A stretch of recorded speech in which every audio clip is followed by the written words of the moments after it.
Como já dizia o sábio Raul Seixas, eu não preciso ler jornais. Mentir sozinho eu sou capaz.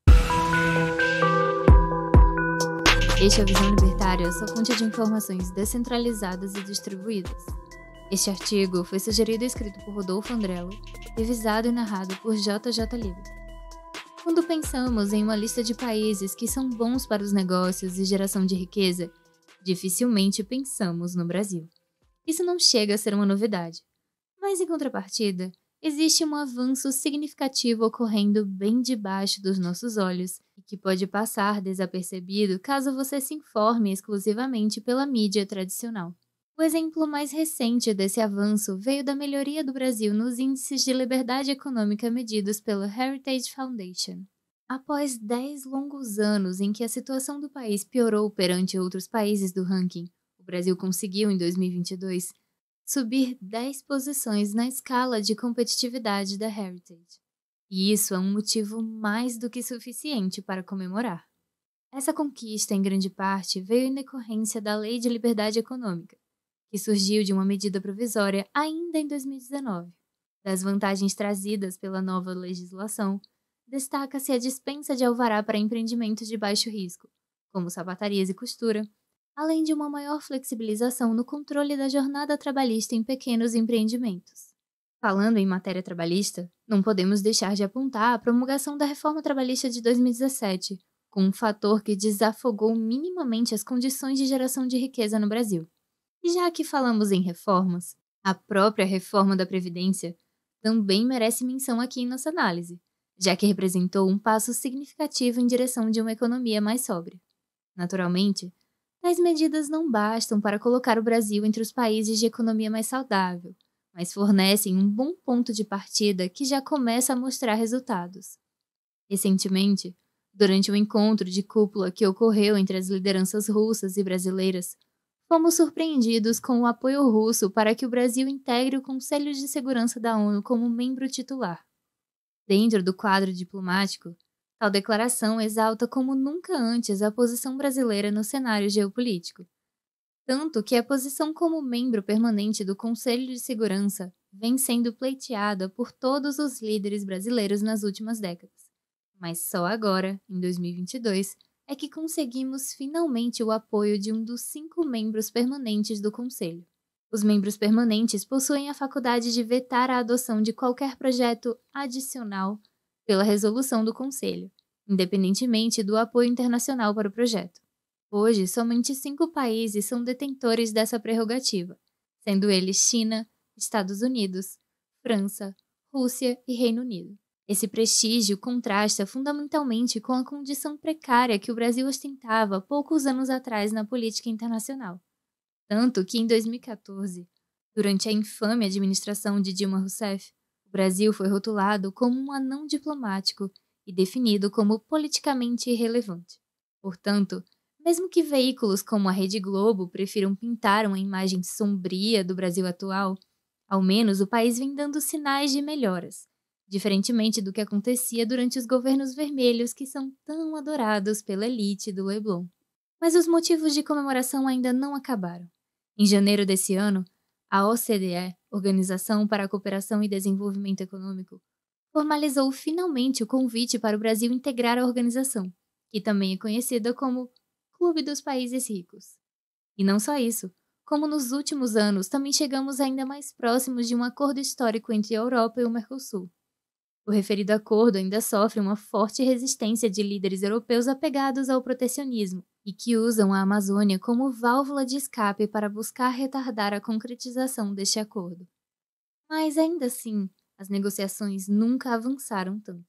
Outras ações, como a venda de participação estatal em certas empresas e segmentos, também deveriam ser comemoradas.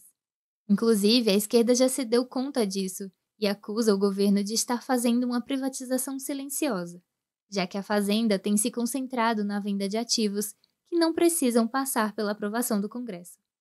Quer mais? Pois veja a situação do Brasil no tocante ao armamento civil. Não é necessário fazer um grande esforço. Basta observar cada manchete alarmada nos maiores jornais do país para concluir o quanto essa pauta vem preocupando os progressistas. A causa do armamento deve ser vista como um direito individual que não precisa de qualquer justificativa. Mas para os utilitaristas de plantão, e principalmente aqueles que pregam que as armas trarão o apocalipse para o Brasil, aqui vai um fato bastante eloquente. 2021 teve o menor índice de homicídios dos últimos 45 anos. Por isso, agora que não podem mais mascarar a realidade, o que a imprensa busca fazer é encontrar alguma outra justificativa para não ter de admitir que a esquerda foi culpada e conivente com a crise de criminalidade que o Brasil encarou em tempos recentes. Os fatos estão todos aí. O próprio integrante de uma organização criminosa chegou a ser grampeado dizendo que com o PT o crime tinha um diálogo cabuloso. A própria mídia tradicional chegou ao ponto de usar o vocabulário orwelliano em suas manchetes, alegando que o Brasil dava sinais de despiora na economia, como vimos numa publicação da Folha de São Paulo de junho de 2021. Esse é de fato um sinal claro que a mídia conhece os fatos, mas faz questão de se pautar pelo alarmismo e pela construção de uma narrativa falsa. Por isso, fica cada vez mais claro que o que estamos vendo é uma tremenda guerra de narrativas, em que a verdade foi a primeira a ser sacrificada.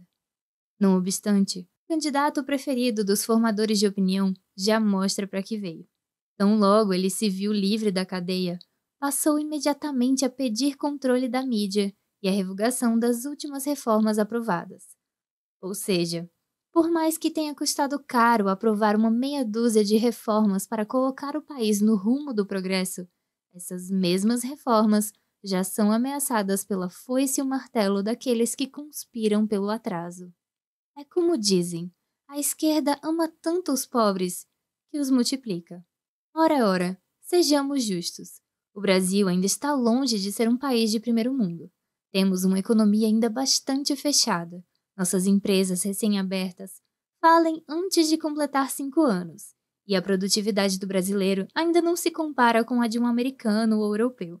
Mas ainda assim, vemos que o Brasil tem dado alguns tímidos passos em direção ao caminho certo.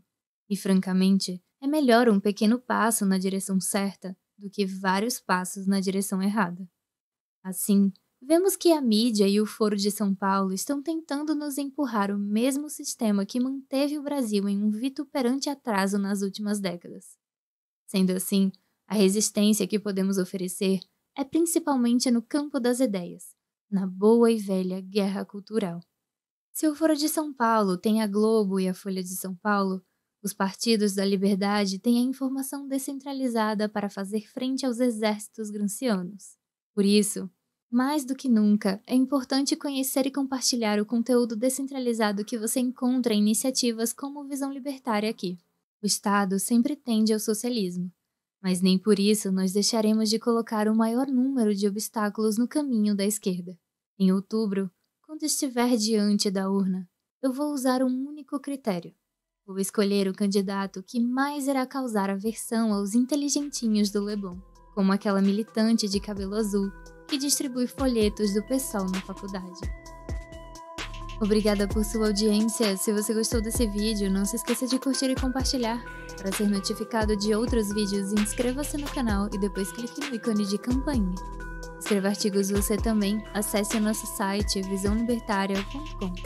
Até a próxima!